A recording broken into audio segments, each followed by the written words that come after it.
Namaskar. Welcome to Conversations with Rakesh. We have a very small group of communication enthusiasts where we talk about various communication problems. And one day the topic was on toxic cultures. And I was surprised that a lot of the people in that group started to talk about it. Somebody said that they had a toxic workplace, somebody said they had a toxic boss, somebody took the discussion on bullying. And I was observing all of this, and I also observed a lot of threads on this topic on LinkedIn, in popular business media. Nowadays, there's a term called quiet quitting, the great resignation. I call it the great disillusionment. I think there is a toxicity around us. So, in this video, I'm going to focus on only one part, that how do we even know that we are part of a toxic environment and what do we do about it? And the reason I want to focus on this topic is that it's very important for you to know that if you're in a toxic environment, you must do something about it, or else it could be harmful for you. The word toxic itself means poisonous. If you're in an environment full of poison, it's no brainer that you should get out of it as soon as possible, figure out a way to deal with it. And to explain this, there's a famous story that there is a frog in this lovely pail of water. That's his home. He's very happy here. And he feels that something is not right. The water is getting warmer because the pail of water is on a stove, and the stove is slowly making the water hot. But the frog is like, I'll wait for 5 minutes. Maybe the world outside is even bad. Maybe there could be a snake. Or what if the water outside is also as warm? So let me just stay here for some time. And that environment becomes more and more toxic, and the temperature of the water becomes more and more hot. And one day that frog dies without even realizing that he could have done something about it. So let's focus on environments, that how does one realize that we are in a bad toxic environment and what do we do about it?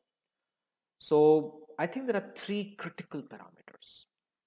Parameter number one, if the environment of your workplace, and I'm focusing only on workplaces, if the environment of your workplace is highly competitive, where only results matter, everybody is focused on numbers, everybody is focused on coming first, everybody is focused on winning, and that environment creates a lot of stress and fear in everyone, because if you don't perform or meet the standards, you'll be thrown out. That's a very big part of toxic work culture. In fact, it's impacting many of us. It's not just workplaces, as in corporate workplaces. I know many academic environments and institutions having massive pressure on performance, publish or perish. I know a lot of consultancies going through pressure because there's a pressure to get more profits. We now know many startups going through serious pressure because of venture capitalists investing money and demanding returns, and they are unable to perform because of whatever reasons. These are high performance areas. I mean, look at our children going through exams. It's such a high competitive environment, and effort doesn't matter, ranks matter. So imagine the toxicity of that environment, and you could be in a workplace where everybody only talks about results, coming first, winning. And this is where the environment becomes very toxic for all of us to work in. So remember, your workplace competitiveness could cause a lot of toxicity in the environment. Second, toxicity can also come from people. Any workplace where, because of the competitiveness and race to come first, everybody starts focusing all their time on results. So relationships don't matter. So you feel that you don't know anyone. And the act of just sitting down and having a coffee with someone could be looked down upon, and you may not trust people, you may feel isolated, you may feel lonely, you may feel cut off, and you may feel demotivated because of such an environment.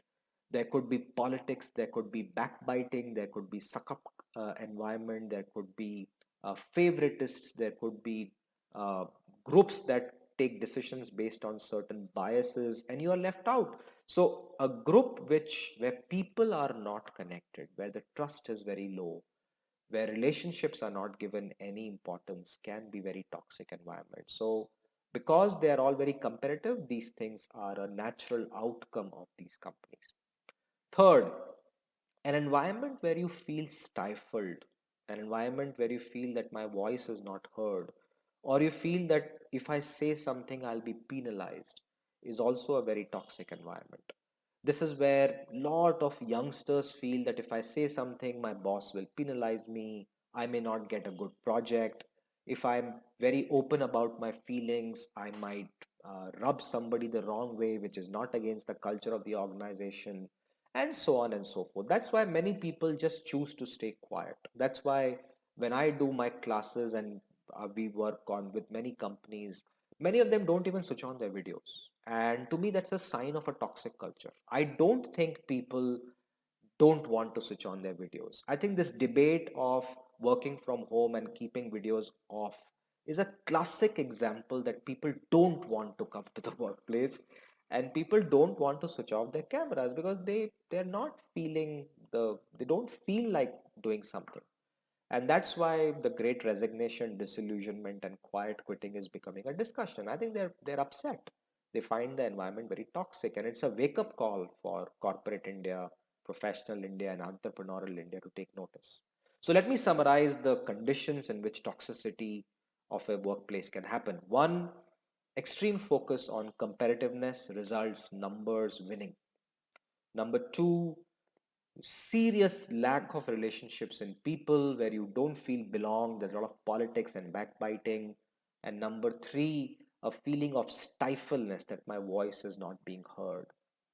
And if you are in a company or a group of people who are in that, and you're feeling this, I think you're in a toxic environment. I'll also give you one more suggestion to make it very simpler for you. If you're feeling unsafe in your workplace, it's a very broad term. I think it's a toxic environment. And your body and mind will give you signals. Your stomach will start hurting after a point. There will be indigestion issues because of the stress, fear, anxiety, tension that this environment is causing you. Your back will start to ache. Your shoulders will start to ache. And your head will start to ache. If your body is going through a lot of toxicity, it will tell you very subtly. So don't pop that painkiller and keep working. This is that frog in the warm water which is boiling. I think it's a wake up call that please do something or you'll die. There is no point in wasting your life in a toxic environment. When we eat something and we have a terrible stomach ache, we do say food poisoning. So we clean up that poison, we take out that toxin. So the same thing you have to start doing. So realize if you're a toxic environment and if you're feeling unsafe, you have to do something about it for your own good. Otherwise, your physical and mental well being will be greatly jeopardized. So, here are some suggestions for you. If the environment you're working in is highly competitive, find a job which is slightly lighter. It may require you to take a hit on salary, which is okay. But there are many companies where they need good people, effort is rewarded. They may not be everywhere, but if you are connected and networked, it won't be hard for you to find some good places which don't pay very well, but the work culture is very good. So make those choices. If your toxicity is coming from lack of relationships and the people are very political, choose to stay away.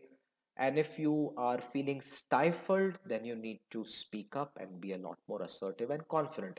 It all boils down to one word: make choices. I think if you don't make choices, then be prepared to live in a boiling pot of water, which can be very dangerous for you, and make peace with it. But I encourage you to think of life as a long continuum and a great gift given to you. And I know that all of us want to make money and have a great life, but I think that great life is a myth. Because if you are in a toxic environment, I don't think you'll have a great life after you come home.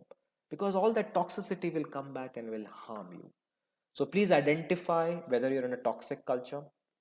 Identify what is the source, make your choices, and draw your boundaries. I think at the end of the day, my only message to you is make your boundary.